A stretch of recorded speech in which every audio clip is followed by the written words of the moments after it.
Hello दोस्तों, स्वागत है आपका हमारे चैनल सक्सेस विथ फी में। आइए आज हम लोग मूल कर्तव्य को देखेंगे। इससे पहले हम लोग भाग 1, भाग 2, भाग 3, भाग 4 देख चुके हैं। अब हम लोग भाग 4 क देख रहे हैं, भाग 4 ए मूल कर्तव्य। तो चलिए देखते हैं। दोस्तों, अगर आपको हमारा वीडियो अच्छा लग रहा है तो हमारे वीडियो को लाइक करें, हमारे चैनल को सब्सक्राइब करें और कमेंट में ज़रूर बताएं कि आपको हमारा वीडियो कैसा लगा है। इससे आप पहले हम लोग जो 4 भाग देख चुके हैं उसको ज़रूर देखिए जाइए।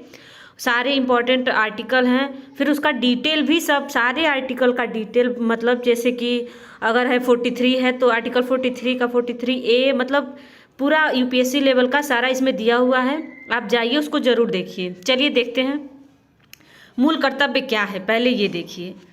चलिए, ये है भारतीय संविधान में मूल अधिकारों के साथ साथ मूल कर्तव्यों को भी स्थान प्राप्त है।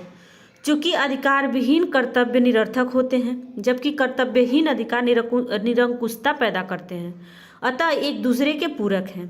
विश्व के सभी लोकतांत्रिक देशों में मूल अधिकार तो है, लेकिन मूल कर्तव्य का कोई उल्लेख नहीं है।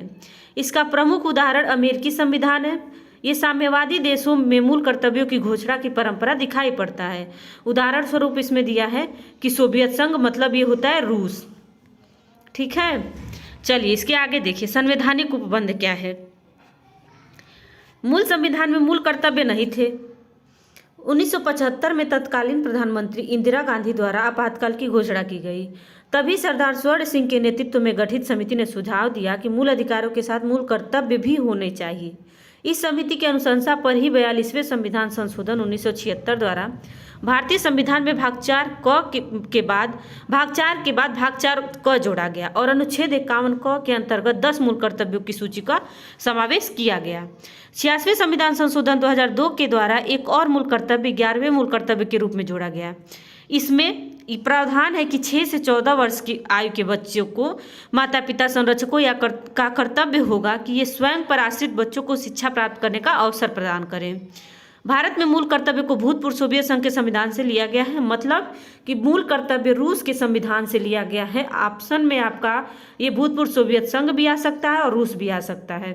ठीक है, एक बार टेट में एग्जाम ये पूछा था कि मतलब मूल कर्तव्य कहाँ से लिया गया, और ऑप्शन में सोवियत संघ था। बहुत लोगों ने गलत इसको लगा के आया था, तो इसलिए इसको ध्यान रखिएगा, रूस और सोवियत संघ दोनों।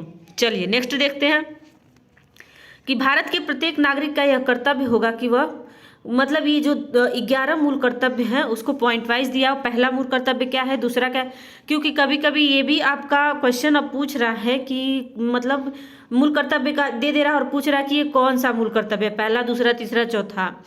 ठीक है, तो इसको ध्यान रखिएगा। चलिए, या फिर ये पूछ देगा कि इनमें से ऑप्शन दे रहा है कि ये मूल कर्तव्य कौन सा, इसमें मूल कर्तव्य नहीं है, या फिर ये पूछ देगा कि कौन सा मूल कर्तव्य है, तो ये पॉइंट भी ध्यान रखिएगा। चलिए, पहला है कि संविधान का पालन करें और उसके आदर्शों, संस्थाओं, राष्ट्रध्वज और राष्ट्रगान का आदर करें। दूसरा है स्वतंत्रता के लिए हमारे राष्ट्रीय आंदोलन को प्रेरित करने वाले उच्च आदर्शों को हृदय में संजोए रखें और उनका पालन करें। तीसरा है भारत की संप्रभुता, एकता और अखंडता की रक्षा करें और उसे अछूते बनाए रखें। चौथा है देश की रक्षा करें, आह्वान किए जाने पर राष्ट्र की सेवा करें। नेक्स्ट देखिए, 4 हो गया। पांचवा देखिए कि भारत के सभी लोगों में समरसता और समान भ्रातृत्व की भावना का निर्माण करें, जो धर्म, भाषा और प्रदेश या वर्ग पर आधारित सभी भेदभाव से परे हों। ऐसी प्रथाओं का त्याग करें जो स्त्रियों के सम्मान के विरुद्ध हो। ये 5वां हो गया। 6वां देखिए, हमारी सामाजिक संस्कृति की गौरवशाली परंपरा का महत्व समझें और उसका परिरक्षण करें। 7वां देखिए, प्राकृतिक पर्यावरण की, जिसके अंतर्गत वन, झील, नदी और वन्य जीव हैं, रक्षा करें और उसका संवर्धन करें तथा प्राणी मात्र के प्रति दया भाव रखें। 8वां देखिए कि वैज्ञानिक दृष्टिकोण, मानववाद और ज्ञानार्जन तथा सुधार की भावना का विकास करें। 9वां देखिए, सार्वजनिक संपत्ति को सुरक्षित रखें और हिंसा से दूर रहें। 10वां देखिए क्या है कि व्यक्तिगत और सामूहिक गतिविधियों के सभी क्षेत्रों में उत्कर्ष की ओर बढ़ने का सतत प्रयास करें, जिससे राष्ट्र निरंतर बढ़ते हुए प्रयत्न और उपलब्धि की नई ऊंचाइयों को छू ले। 11वां देखिए कि माता पिता या संरक्षक का कर्तव्य होगा। देखिए, पहले जो संविधान था उसमें जो 42वें संविधान द्वारा जोड़ा गया, संविधान संशोधन द्वारा, उसमें 10 ही थे, लेकिन 86वें संविधान संशोधन द्वारा 11वां मूल कर्तव्य जुड़ा। तो वो है कि माता पिता या संरक्षक का कर्तव्य होगा कि वह 6 से 14 वर्ष के बीच के यथास्थिति अपने बच्चे अथवा प्रतिपालक को शिक्षा प्राप्त करने का अवसर प्रदान करें। मतलब 6 से 14 वर्ष के बच्चों को शिक्षा प्रदान करने की बात जो है की गई। इसमें मूल कर्तव्य में 11वां मूल कर्तव्य जोड़ा गया। चलिए नेक्स्ट देखते हैं कि मूल कर्तव्य की प्रवर्तनीयता। इसमें है कि मूल कर्तव्य न्यायालय द्वारा प्रवर्तित नहीं कराए जा सकते, अर्थात किसी नागरिक द्वारा अपने मूल कर्तव्य का पालन नहीं किया जा रहा हो तो न्यायालय द्वारा उसे दंडित नहीं किया जा सकता। इस दृष्टि से नीति निर्देशक तत्वों से समानता रखते हैं। यही कारण है कि कभी कभी व्यंग्यात्मक लहजे में मूल कर्तव्यों को निरर्थक घोषणाएं भी कह दिया जाता है। हालांकि कई मामलों में न्यायालय द्वारा कहा गया है कि जिस तरह मूल अधिकार संविधान को समझने के लिए मूलभूत महत्व के हैं, वैसे ही मूल कर्तव्य भी हैं।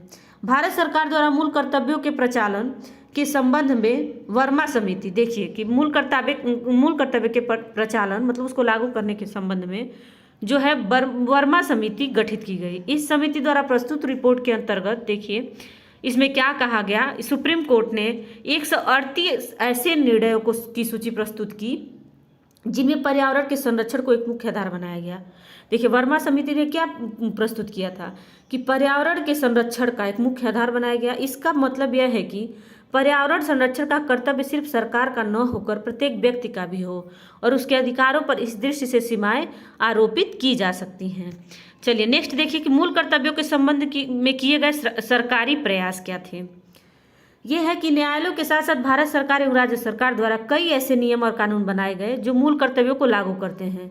इनमें से कुछ नियम और कानून मूल कर्तव्यों के संविधान में शामिल होने से पहले से ही लागू हैं, जबकि कुछ बाद में बनाए गए हैं। वर्मा समिति ने कई उदाहरणों की चर्चा की है।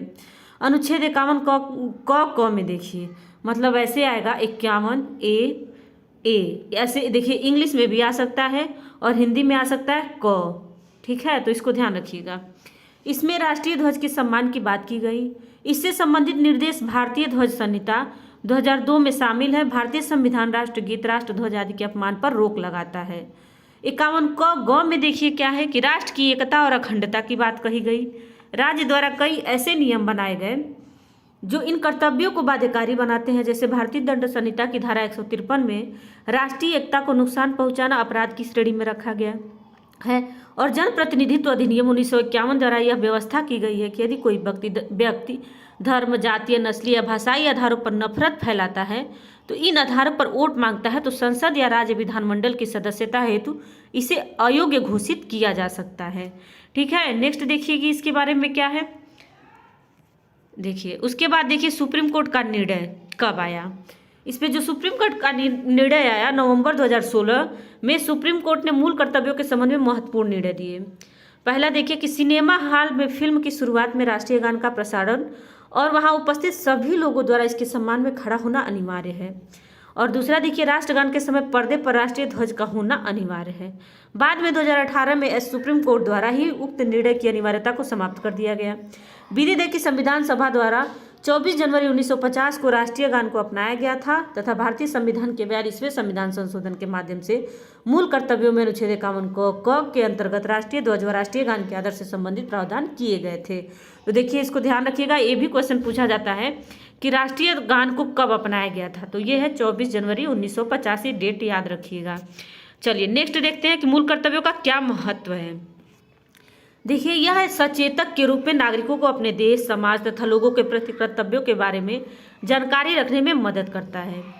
ठीक है, नागरिकों में अनुशासन और प्रतिबद्धता का भाव जागृत करते हैं।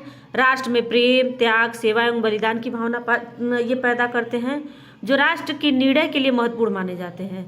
ये राष्ट्र विरोधी या समाज विरोधी कार्यों पर विरोध करने की भावना का विस्तार है। मूल कर्तव्य विधि द्वारा लागू होते हैं और इनमें से किसी के भी पूर्ण न होने पर या असफल रहने पर संसद उनमें उचित अर्थदंड या सजा का प्रावधान कर सकती है। अगर आप मानिए कि विधि द्वारा लागू है और आप उसको पूर्ण नहीं कर रहे हैं या फिर असफल रहने पर संसद उनमें अगर वो पूर्ण नहीं आप कर रहे हैं तो जो है संसद उसमें दंड का प्रावधान कर सकती है। मूल कर्तव्यों के संवैधानिक प्रावधान के कारण मूल अधिकार और मूल कर्तव्यों में संतुलन स्थापित होता है। ये संवैधानिक प्रावधान है, इसीलिए दोनों में संतुलन स्थापित हो पाता है।